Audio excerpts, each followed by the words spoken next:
It's the 1st of July 2020, the 117th year anniversary of the inaugural stage of the Tour de France, which set off in 1903, 60 competitors, with the favourite being Maurice Guérin, who did it in a time of 17 hours, 45 minutes and 13 seconds.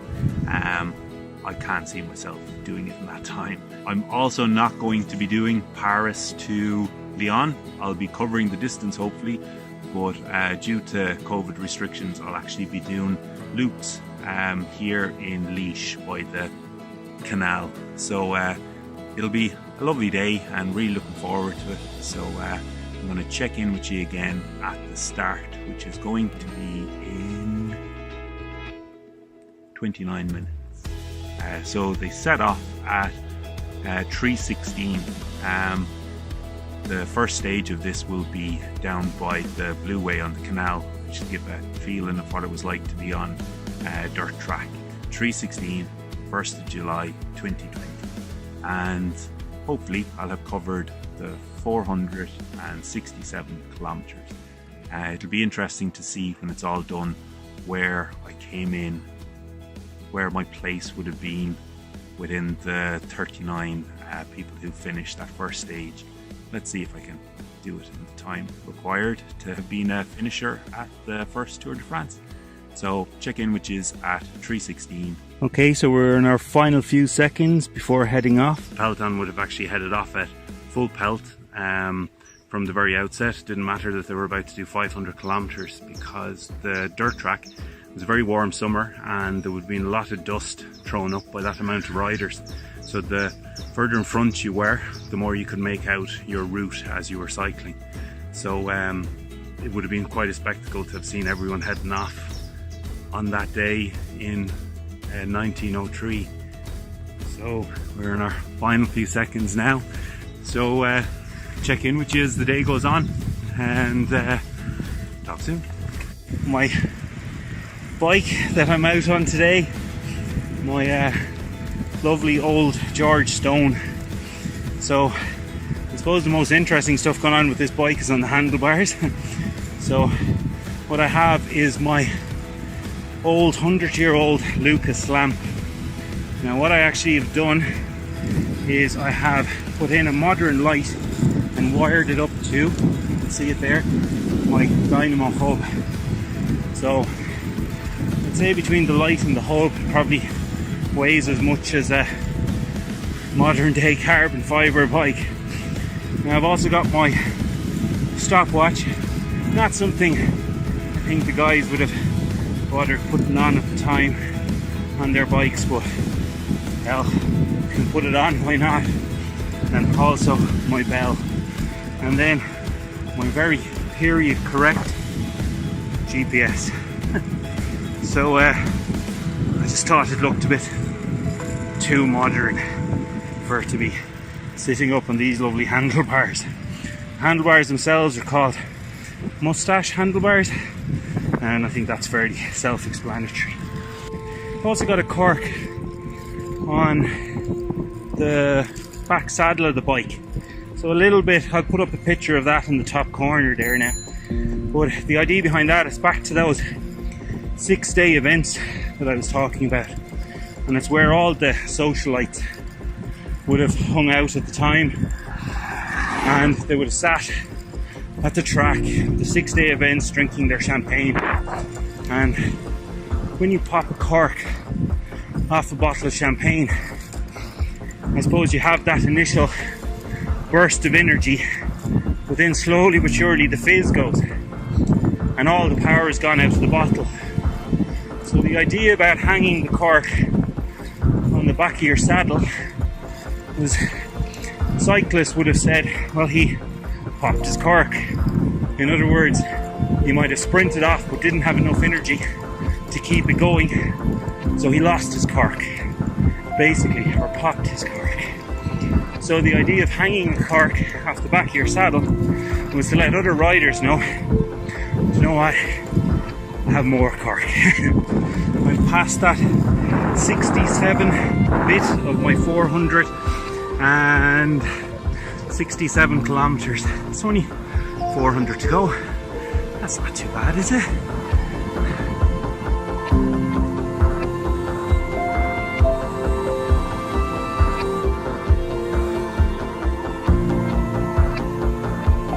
Okay, so a little bit about the first Tour de France. So it was the brainchild of Henry de Grain and one of his editors, and the idea was to boost sales of his newspaper, the Auto. He had a rival newspaper called the Velo, and they came up with the idea of a road race, but it would be like nothing that anyone had ever seen before. It was to take its inspiration from the 6-day events, which would have been the main attraction in cycling around the 1900s. And it was the 6-day events was track racing. So the idea was to bring this to the road. So they came up with the idea of doing a 6-day, or more like a 6-stage race. Now, what they would have cycled back then would have been obviously nothing like you'd see today. There would have been fixed geared bikes. So for anyone who's unsure of what a fixed geared bike is, it's basically a bike with no freewheel. So as you're cycling, you have to pedal. If you stop pedaling, your bike stops. So, and it was also only one gear. 121 kilometers in, and at the moment you could say I'm in the money, because the guys doing the Tour de France, if they finish the stage by averaging more than 22 kilometers an hour, they got 950 francs. So basically at the 120 mark, if it was over now, I would have gotten a bit of money from it, but let's see what my average is tomorrow. So we're now at 9:05, and I nearly crashed the bike.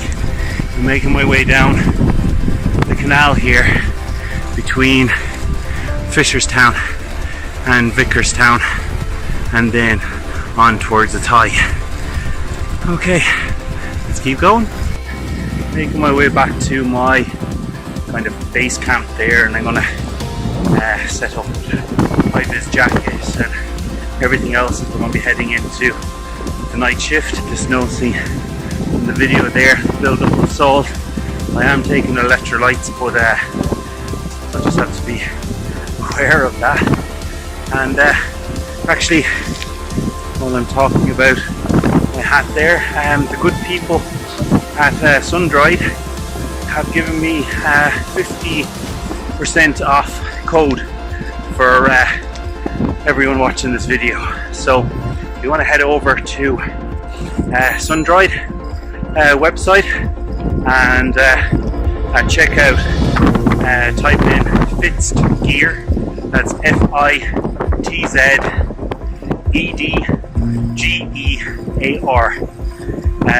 you will get a 50% discount on all their products. Okay, taking up my surroundings. Starting to rain.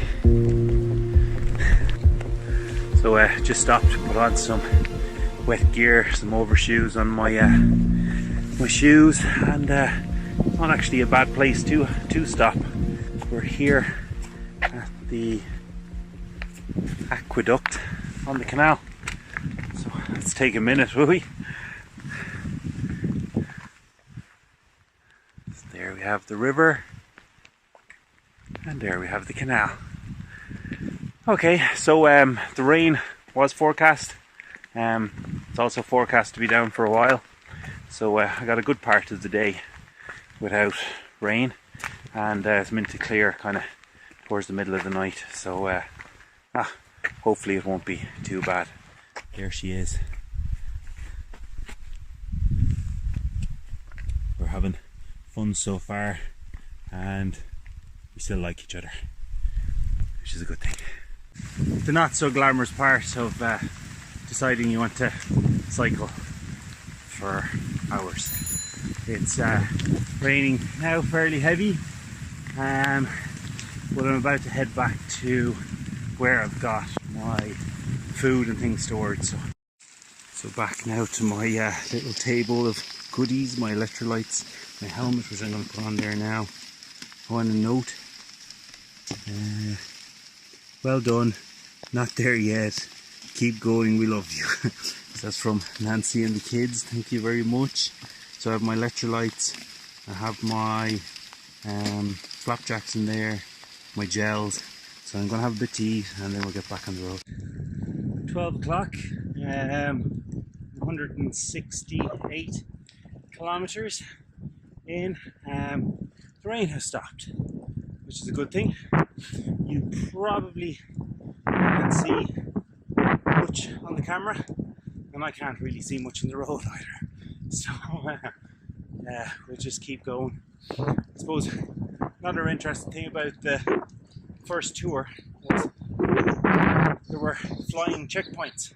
So the guys would have been cycling and there would have been stewards at the side of the road, and they'd have to have shouted out their number. So as they were cycling past, they would shout out 12 or whatever number to record that they've gone past. It's all going well.